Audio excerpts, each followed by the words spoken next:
Between the sweltering dog days of summer and the punishing freeze of winter lie those reserved for armored gladiators.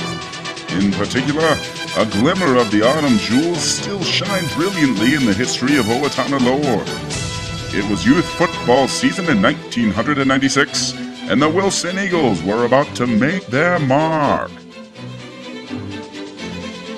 You know, being a diehard Wilson Eagles fan and season ticket holder, don't want to brag.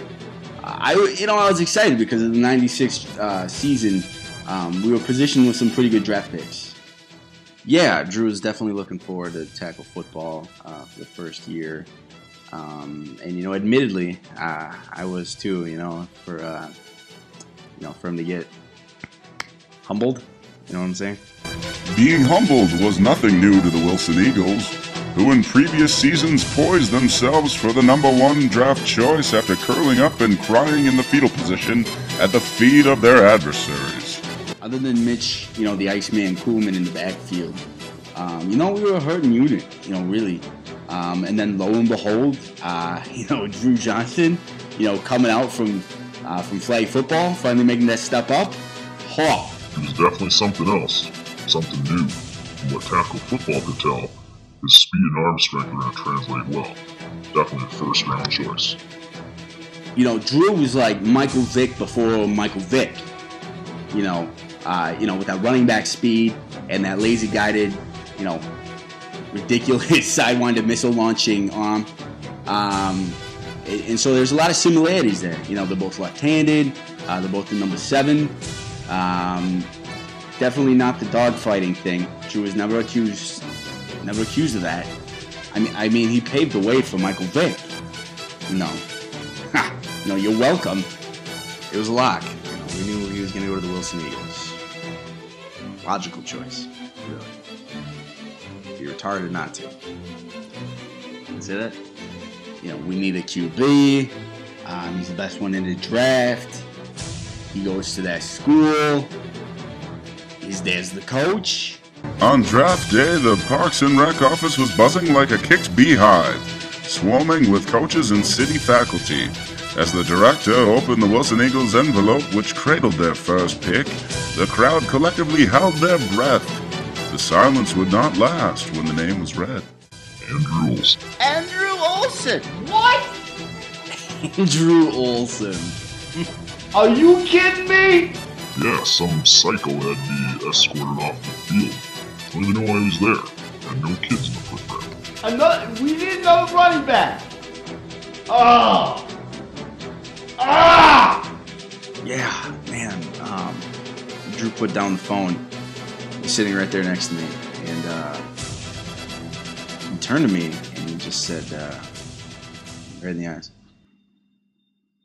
"Turn it back to Animaniacs." Although the first pick had not gone to plan, the window of opportunity for Drew was still barely open. We had the number 6 pick, but it was scary, very frightening. Because who doesn't need it? Who wouldn't covet that hot commodity? And no, I don't mean like hot as in like attractive. I'm not. I hope Chris Hansen with cookies doesn't walk out of here or something like that, right? I knew. His dad knew. I'm sure his dad knew what he's doing. Sure enough, he fell to the 6th spot and the Eagles got their QB. It definitely took a little while to realize what happened. First it was just the sheer shock of it. For some elation, I'm not gonna, admit to anything. But after that, and it kind of simmered down a little bit. All of a sudden, you realize, you had Andrew Olson at safety, Mitch Koolman at linebacker, and Drew on the defensive line. Hopefully, you're gonna keep up with those guys. And then on defense, he was like another one of those Eagles, like from the NFL. He was like Javon Curse, the freak. So on one hand, he's like freak, and then he's kind of like Vic. So, you know, he's Freak, Vic. You know, he's a Frick. As predicted, the Triad of Terror began the season by putting on an offensive clinic while sending their opponents to one on defense. They pulverized their first 4 opponents and seemed invincible. They were fast, they were precise, they were juggernauts, you know, like from X-Men. You know, unstoppable beefcakes who wore helmets so Professor X could not probe their brains.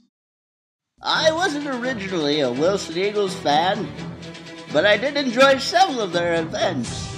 It turns out my son played for a different team altogether, a couple fields over, but I sat down, liked what I saw, and I was hooked. Yeah, well, they were all getting nicknames, you know, pretty sweet nicknames. Together, they were the trio, you know, the triad, the trio grande. And then, you know, individually, Coolman was the Iceman. Olsen was Chewy. And Drew. You know, I was a fan of all of them, I was. But in particular, Drew, because when he would tackle someone, he would really bury them, you know, hard into the ground like a spear. And, well, like I did to Charlie. And so I would just want more. And so I would chant, Drew, bury more! Drew, bury more! And I could tell by everyone else on his team that they enjoyed it.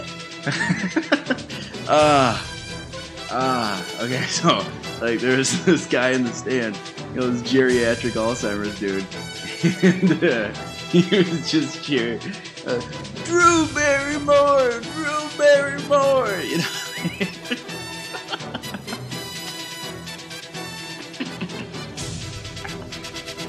Gotta be honest, I don't get the whole Drew Barrymore thing. Is it me? Is it me? I mean, I don't know why you'd want to be called the little girl from E.T. But I heard she got hot, right?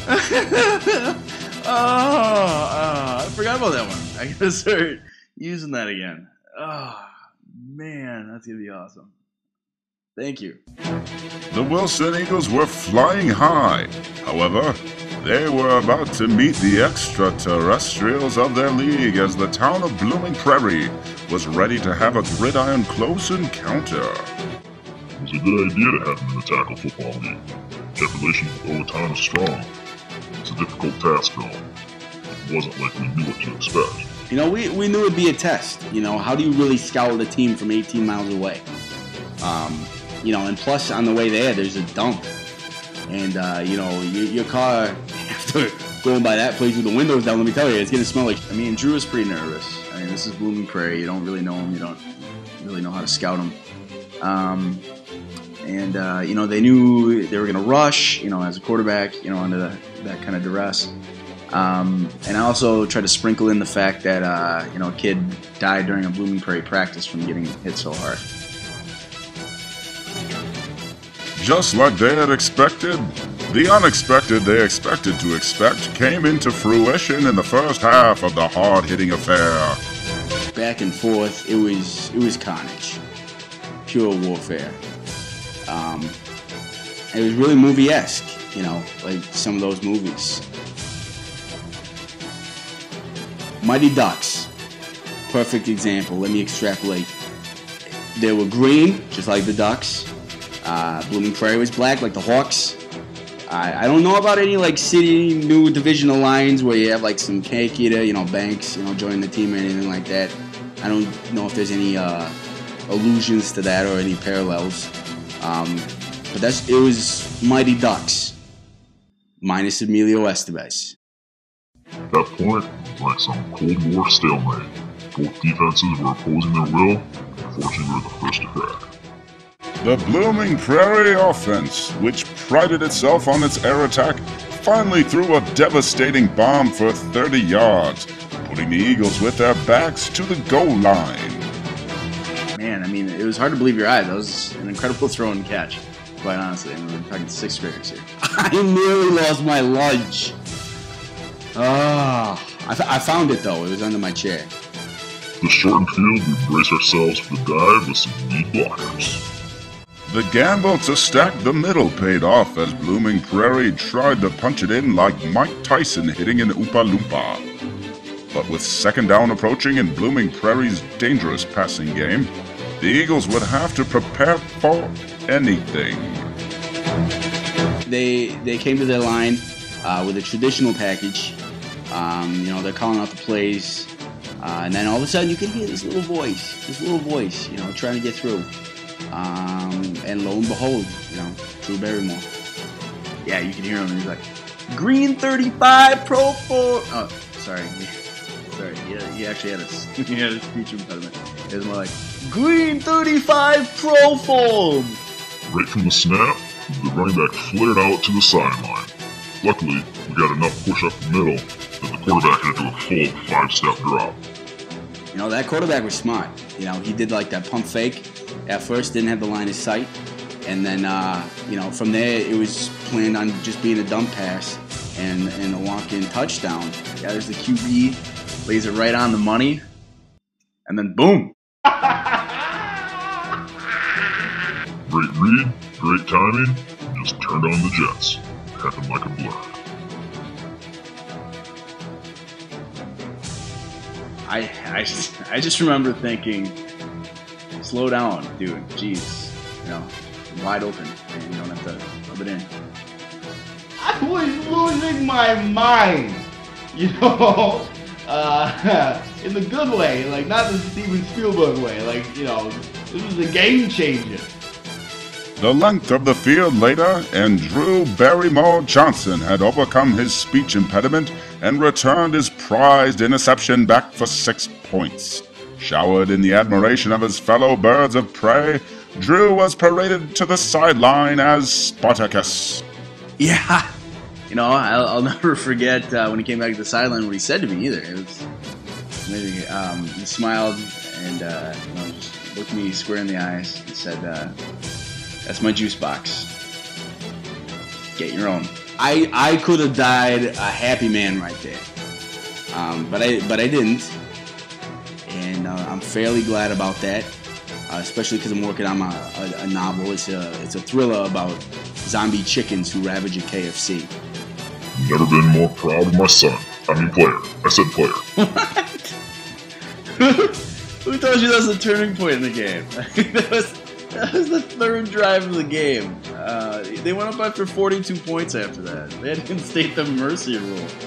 Holy crap. What's your research department doing here? And so the Eagles went on to win the World Championship of Owatonna Tackle Football by going undefeated and hoisting a daunting 65 points per contest. Well, I just made that statistic up on the fly, but who cares? It sure seemed like it. Those boys, they were something else.